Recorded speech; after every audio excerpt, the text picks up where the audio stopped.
vite si on ne le rapproche pas de Parménide. Et Parménide, c'est l'être et le non-être n'est pas. Et donc, qu'est-ce qu'on voit? On voit que nous sommes les deux en fait.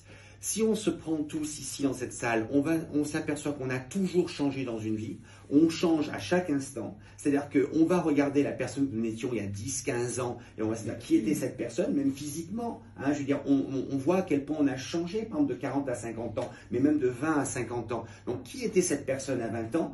Qui était cette personne qui agissait de telle manière, qui pensait de telle manière, qui mangeait ça, alors que maintenant on ne pourrait plus le faire, on ne pourrait plus le penser comme ça, on ne pourrait plus agir comme ça, et en même temps on ne change jamais. C'est-à-dire qu'on s'aperçoit que nous restons nous restons dans l'unité. C'est pour ça que Clément Rosset, lui, ne croyait pas au moi. Hein, je vous renvoie au livre de Clément Rosset, Loin de moi. Lui, le moi, le moi social, bon, à la limite, pourquoi pas, le moi social, je décline mon identité, etc. Mais d'ailleurs, imaginez que vous perdiez votre carte d'identité et que vous ne pouvez plus prouver votre identité à qui que ce soit. Est-ce que vous existez encore ? C'est la question que pose Clément Rosset, qui est une question très importante. Donc le moi profond, pas tout le monde ne croit au moi profond. Peut-être qu'il n'y a que de l'être, et que ce l'être n'est qu'insignifiance, n'est que bruit, et finalement, il ne dit rien, et il ne nous dit rien. Et peut-être que notre moi ne nous dit rien. Donc il y a l'être, le devenir, dans une espèce de paradoxe et de conciliation. Nous sommes à la fois toujours les mêmes, mais qui sommes-nous ?